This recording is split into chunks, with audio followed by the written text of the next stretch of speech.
सबको ओम शांति। आज हम सब महाभारत कथा के मध्य में चल रहे हैं, जहां पर शकुनी और दुर्योधन की वार्तालाप,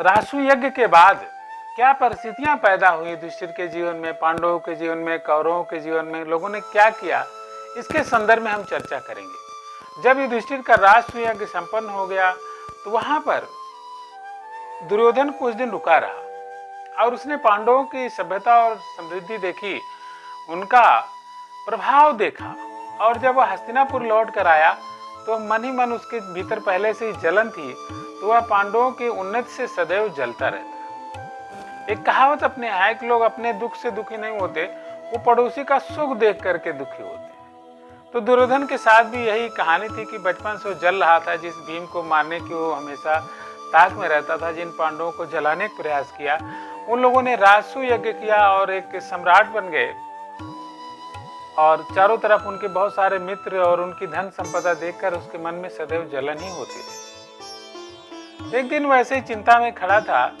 तो पीछे से उसे याद नहीं रहा कि शकुनी मामा भी आ रहे हैं।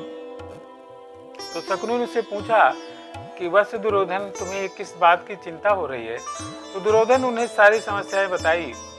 तो शकुनी ने समझाया कि भाई आपका भी राज्य, आप बहुत अच्छे जगह पर हैं, आपको चिंता तो नहीं करनी चाहिए। लेकिन दुर्योधन ने कहा कि मैं मामा उसके प्रभाव से हमेशा जल रहा हूं और लगता है कि मैं आत्महत्या कर लूं। तो क्यों ना, उसने कहा कि क्यों ना फिर हम लोग पांडवों पर आक्रमण कर दें और उन पर विजय पाकर के समस्या को ही समाप्त कर दें। तो शकुनी ने कहा कि ऐसी कोई जरूरत नहीं है, मैं तुम्हें एक गुप्त उपाय बताता हूँ, उस पर चलो तो आपको बहुत ही अच्छा परिणाम होंगे। उसने कहा, सलाह दिया दुर्योधन की कि मैं पासे फेंकने की विद्या में बहुत अच्छा हूँ, अगर तुम युधिष्ठिर को जुआ खेलने के लिए बुला लो तो तुम्हारा काम आसान है।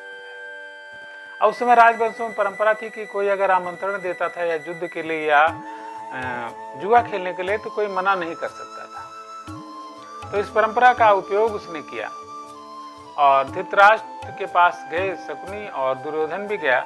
उन लोगों ने धृतराष्ट्र को समझाया कि क्यों ना हम युधिष्ठिर को जुआ खेलने के लिए बुलाएं। वो जुआ खेलने के लायक तो रहते हैं लेकिन उसमें सक्षम नहीं है, बहुत निपुण नहीं है।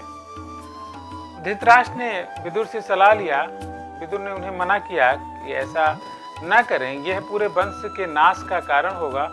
लेकिन पुत्र मोह के कारण धृतराष्ट्र नहीं माने और उन्होंने विदुर को ही न्योता लेकर इंद्रप्रस्थ के लिए भेज दिया।